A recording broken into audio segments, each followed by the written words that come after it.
If you are looking to spend some more time outdoors now that the weather's really heating up, Civic Center Park is gearing up for one of its biggest events of the year. Look how fun this looks. Outside Festival is just a few weeks away, and this year is expected to be packed. To tell us more about what we can expect, Executive Director of the festival, Chris Gerard, joins us in studio. Thanks so much for coming in. Thank you so much for having me. Wow, all things outdoors there. So for people who don't know, what is Outside Festival? So, you know, at Outside, we have a mission to get everyone outside. Yeah. And this is the physical embodiment of that mission. It's really something for everyone that loves the outdoors. So whether you're like a hardcore outdoor enthusiast or you're just getting out on your first hike, we want you to come out to the park and experience, you know, we're Denver people, right? We like to be outdoors, kick off of the summer. And, you know, there's some really big names lined up for this year's event. Can you share some of them with us this morning? You bet. I would love to. Yeah, you know, from the music side of things, we've got Krungbin, Lord Huron, Sylvan Esso, Trampled by Turtles. I mean, this is a world-class concert. Lord Huron, calling my name right there. These are bands that routinely sell out Red Rocks, right? But in addition to that, you know, you've got that going on. It's like the soundtrack. You have all this outdoor stuff. You've got yoga going on, you've got rock climbing, you know, if you're a hiker, biker, just, you know, all of those things in one place. We've also got over at Denver Art Museum, we've got the Ideas Forum where we have David Blaine. And, oh my gosh. Alex Honnold, you might remember him from, you know, from Free Solo, Diana Nyad. I want to talk to that guy because he gave me so much anxiety. Right, a lot of people. I have a lot of therapy bills that I want to share with him because of his documentary. Exactly. Yeah, I mean, he's going to be there, you know, with someone like David Blaine, John Florence, who's a world champion surfer. You know, all of these outdoor icons coming together in one place over 4 days. That's How impressive. long does it take you to plan this? I can't even. I put on an event every year that's like one day and it overwhelms me. I can't imagine 4 days and it's packed. Yeah, I mean, we're starting planning now for next year, right? Sure. So it's like a year long, but it's so fun. It's such a privilege to be in the middle of it. How did you guys get the idea for Outside Festival? I mean, obviously you want to get people excited about the outdoors, but just, you know, like you could have gone hiking. Instead, you're like, let's throw a festival. Yeah, the inspiration really was, we have some amazing partners like, you know, the Outdoor Recreation Office, Connor Hall at the state.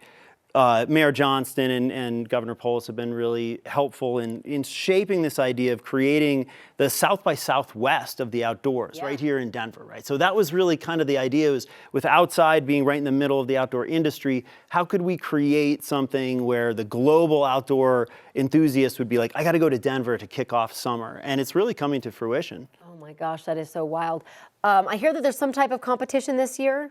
Yes, a startup competition. Okay. Oh. So for clarification, like Thursday and Friday, that's May 29th and the 30th, is sort of the summit, the business-to-business part of this, right? So if you're in the outdoor industry or aspiring to be, we have a job fair.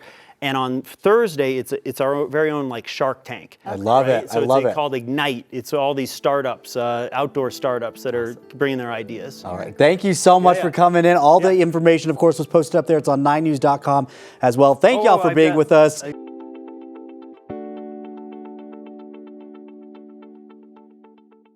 Well, if you think music festivals are just about massive crowds and desert heat, think again, my friends. Here in Colorado festival season, it hits a little bit different. From family-friendly bluegrass and Telluride to indie jams in downtown Denver, we have your guide to Colorado's one-of-a-kind festival scene. Joining us this morning is the editor-in-chief of 5280 Magazine, Jessica LaRusso. Jessica, thank you for joining us again this morning. Thanks for having me. Love having you on the show. This is such a fun and like colorful article. I feel like it totally fits festival vibe. We're coming up on summer. We're excited about it. Talk a little bit about what makes Colorado's festival scene so special. Because, you know, we think festivals, we think Coachella and Stagecoach and all that stuff. Exactly right. And we don't have any of those mega festivals, right? But what we do have is just so many of these boutique, smaller, really cool mountain festivals in just the most breathtaking places in the world, right? You know, against mountains and beside rivers, you know, some of those beautiful places you could hope to find live music. And there's really a culture that has sprung up around that. They call themselves festivarians. Oh, I like that. And it's really all about being welcoming and friendly. My favorite saying is your tarp is my tarp. Cute. Which basically, if someone like runs in and puts down a tarp in a really great spot, but then they go hit the merch line, you're just welcome to like squat there. That's so Colorado. And hang out. Yeah. I love that so much. It's a really great atmosphere. You were telling me you interviewed a mom who has taken her kiddos to some of these festivals. Talk a little bit about her experience. Yeah, totally. So she was a Telluride bluegrass devotee and had a baby and 3 months old. 3 months. Took that baby, had another one at 4 months. Okay. So yeah, I think something that is really cool about these festivals is that they're super family friendly. Yeah. Most of them, kids 12 and under get in free. Okay. There's tents with, face painting and activities. Fun. So, make sure you have your ear protection and Of course. layers and water. But yeah, that's kind of really part of the vibe of these festivals is that they want people to be able to get out there with their kids. And it's a good note for anyone else going to these festivals. Watch your feet. There's be little careful, people. little babies running around. You said you might go to the one in Lyons with the kiddos. maybe this Yeah, summer. we're thinking about trying to get up to Planet Bluegrass, maybe Rocky Grass this summer. Yeah. And a lot of these festivals are like bluegrassy vibes, indie. Talk a little bit about that. Yeah, I mean, Colorado is, synonymous with bluegrass. Just, I got a fiddle on a mountainside. Like What more do you could need? be better? Yeah. But so what we did for the story was we found 8 different festivals in different mountain towns where we kind of paired it with an activity. So if you want to, splash in the river, stand up paddleboard, you can go to Palisade Bluegrass.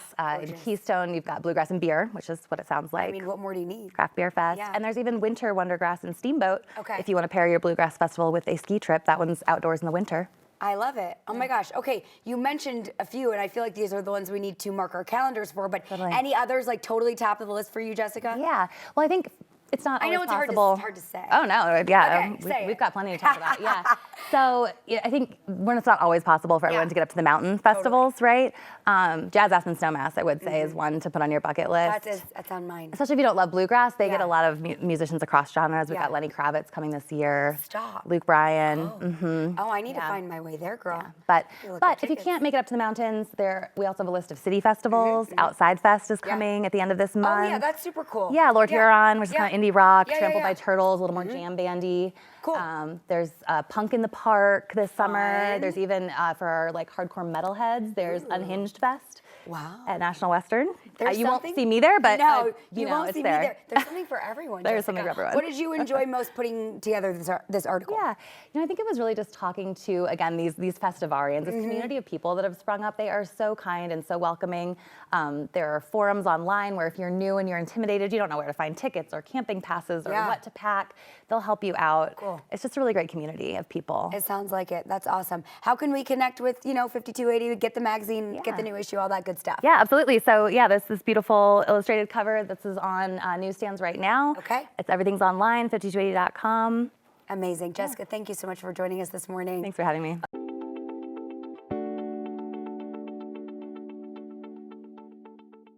A big transformation is coming for the Gems and Minerals Hall at Denver Museum of Nature and Science. That's right. The museum's director of experiences and partnerships, Luke Fernandez, is joining us now to tell us what we can expect when the hall's transformation is over. And let me tell you, this is a big transformation we're talking about. Luke, good morning. Good morning. Great to be here. Great to have you with us. Okay, we hear a lot about this immersive project. What is it going to look like?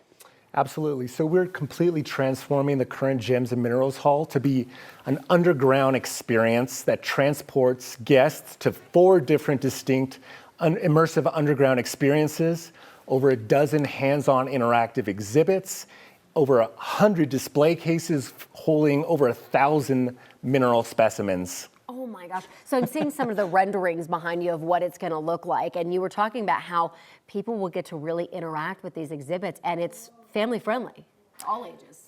Absolutely. So we're really focusing on our key demographic, which is families with children and school age groups. But as you know, the Denver area has such a rich and storied gem and mineral history and collecting community. So the specimens that we have on display are world-class, and we're really excited for all ages to really appreciate the beauty and especially learn about the uses of gems and minerals in our day-to-day lives. And let's give you a little bit more incentive of why you should go out there, because this was really inspired by the fact that every single one of us uses maybe more minerals in a day than we realize. Absolutely. So the average American uses over 20,000 pounds of minerals on a yearly basis, which is mind-boggling. If you think about the homes that you live in, the streets that we drive on, all the electronics that we have in our homes and in our pockets, that really adds up fast. And really, this project is going to highlight all the many uses of gems and minerals that we use every day. You're so right. Yeah, once it's all done, it's going to be incredible. So this is 2 years in the making to get to this point, just for the planning. So when is it done? How can people get in to see it? Absolutely. So we currently have a very beloved Gems and Minerals Hall that's going to be closing early next year. After that, we're going to be doing the renovation, the remodeling, the demolition, and the rebuilding of the new experience, which is planned to open in 2027. So, but that said, if you want to get involved, please go to our website at dmns.org/gems to learn more and to really contribute to this project, as we still have 25% of our fundraising goal to go. Well, you're a perfect example of, just how much you're going to learn at this exhibit. Like you said in the commercial break, you don't come from a geology background. This was a little bit newer information for you, but you seem so enthusiastic about minerals. Now, it actually makes me really want to go and learn this. Yeah, it's incredible. The amount of passionate and incredibly talented professionals that we have at the museum. I learn so much every single day. For example, gems and minerals are inside of our body. We need gems and minerals in order to survive. Without minerals, life is not possible. They make up our teeth and our bones, and that is something that I think a lot of people do not realize. I just wish I had more like diamonds in me, for talking about gems, right? Truly. Well, this is so great. I can't wait to see the finished product, especially taking kiddos there. My kiddos would love this great so idea. much. Thank you so much for coming in. Really appreciate it. My pleasure. Thanks for having me.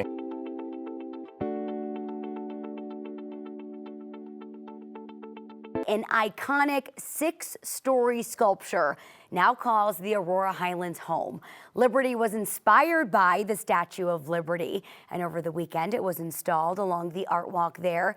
It's been on quite the journey to get here, though. My friend Carla Ferreria, the co-founder of the Aurora Highlands, is here to talk all about it. Carla, so good to see you again. You too. I'm excited to be here. Thank you. Yes, you are just expanding and growing so much culture out in the Aurora Highlands. Before we jump into the Liberty, you have art from this same artist already out there in the Highlands. Talk about that piece. We have some video and pictures of the current one that's been there. So we have Broken But Together, which is around 30 feet. That's been in Aurora Highlands. But we also just installed an Every Lifetime I Find You, and I think that's what's here. This is about 14 feet tall. Wow. And this was at Area 15 in Vegas. Cool. And it was also at Burning Man previously. So we have 3 sculptures from Michael Benesty along our 2-mile-long art walk. So we've got 3 pieces now. I know you obviously went to Burning Man. You saw Liberty there. What happened? Were you like, I need this? We need it? Michael, come on. So it was a really beautiful thing that happened. So at Burning Man, I noticed that people within my Burning Man group that I hadn't been there with before, who are not super into art, they were really emotional when they saw Liberty. So your average person that wasn't an art aficionado saw it, and it resonated with them because it was an iconic image that they recognized and they felt drawn to, the symbol of unity and compassion and hope. And I was like, this is a really impressive piece. And I was surprised to see the response. Every day I would go visit Liberty to see how people reacted. I could overhear people's conversations, taking pictures, selfies. And then a few months later, after the festival was over, Michael called us and said, hey, Liberty needs a home. Yay! So that's we'll take it. And here, I have a little side-by-side. So on the left is Liberty at Burning Man, and on the right is Liberty here in the Aurora Highlands. You were just touching on, Carla, what it really stands for, what she stands for. Can you dive a little bit more in what she kind of signifies for us? I think Michael really felt with everything that was going on the last couple years on the world scale and politically, that his art really needed to be about unity and compassion and bringing people together and about freedom. So we felt like when we brought Liberty in, we wanted her to be at the entrance of Aurora Highlands. So we have one entrance where the clock tower is off of E470. Now Liberty is where I-70 will come in. Okay. And Aerotropolis Parkway will come in a couple years. And so she is welcoming people into Aurora, into the community. And Aurora is such a diverse place with so many amazing people and cultures, so many languages spoken in Aurora, as you know. Yeah. So we really just wanted to show that we are a place where you can live. We're a place where you can hang out. Where our doors are open, our hands and hearts are open. So for us, it was a lot about love and humanity. Oh, I love that. That's so special. And it really is it's so gorgeous. If folks haven't been out there yet on a beautiful day, go walk, look at all the art pieces. I know it's still expanding and you have such a bigger vision still, but why is it so important to you to bring these works of art and grow the Aurora Highlands? So Aurora Highlands is just about 4,000 acres, but I'm developing 6 square miles at the same time. We're going to be home to 50,000 people someday. Wow. And within Aurora Highlands, we have this 2-mile-long art walk. And for me, it was inspired by the High Line and the National Sculpture Garden and the Bronx Botanical Gardens. Yeah, all these gorgeous places across the world. Yeah, and I really wanted people to be able to have an art experience. So it was art in public places where you could interact and like have a day for free, come visit it anytime and get outside. Colorado's so much about the outdoors. Yes. But it was really important to have like an outdoor museum for people. Well, you're doing such a gorgeous job out there with everything. We're just about out of time, but I want to push to one more thing. Next month, you have a really cool party, a really cool DJ coming into town. So we want to touch on that a little bit, and they can see the art up close and personal too. Yeah, so quick sneak peek for us, Carla. Thank you. We just announced it yesterday. If you want to come dance with me and with the art, with Umi, who we all love out there. Yes, we love Umi. On June 7th from 5 to 11 p.m. It's a free concert. You want to download the ticket from Eventbrite. Okay. We have Binks coming in. He has over 1 million followers on Instagram and TikTok. He's an amazing new artist, but we have 3 DJs coming and some performers. It's going to be really fun and it's free, but it's a pack it in, pack it out kind of event like Burning Man. So bring in everything you need and make sure you pack it all out. Okay, wonderful. And we're going to actually be talking more about that in June. So stay tuned. Carla, thank you so much for joining me today. I appreciate you so much. I love having you on. Thank you so much.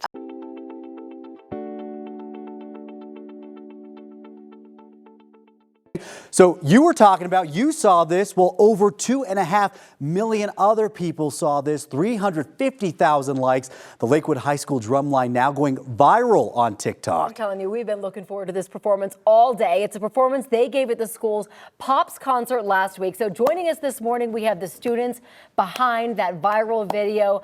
Good morning. Thank you guys so much for coming in. Thanks for having us. Oh, I love it. Okay, so obviously we don't have the drums here. Right.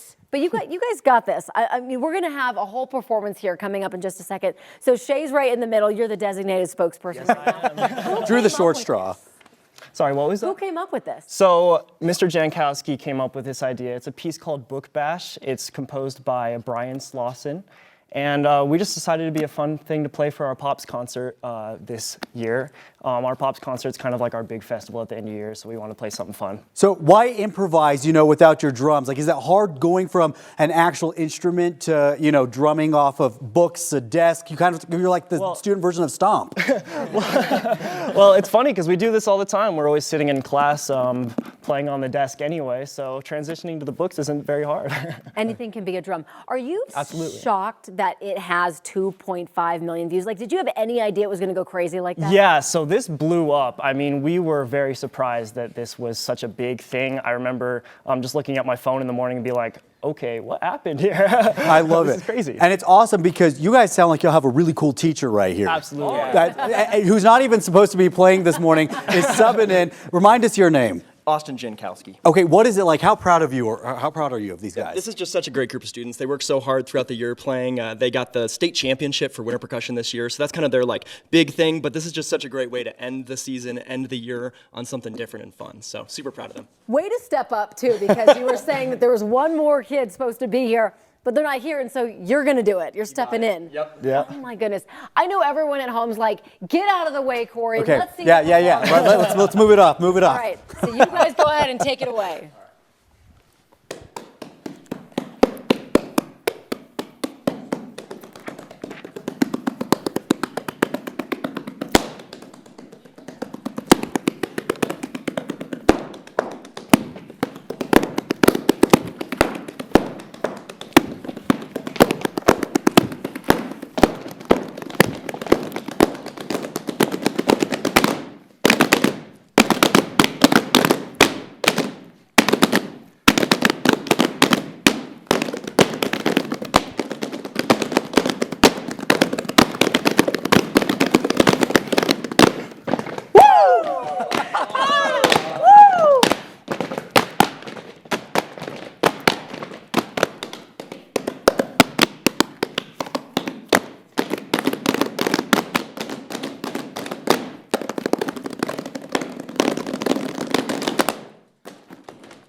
my the gosh. coolest thing ever. That You is guys are so amazing. awesome. High fives all around. High five, high five, high five. Woo! That y'all did so well. You rocked that. High five to the teacher, the man over here that made it all happen. How are you guys going to top that? That's the question. Next year, they're gonna have to figure it out. No pressure. Well, and they don't even know this, but you got 2 cheerleaders right here in front of you. So we love a good drum line. It gets us ready. As we go to this next tease, we're going to need some help behind. Give us some background music if that's okay. Gotcha. Everybody, give it up for the Lakewood High drum line. How awesome are they? You guys are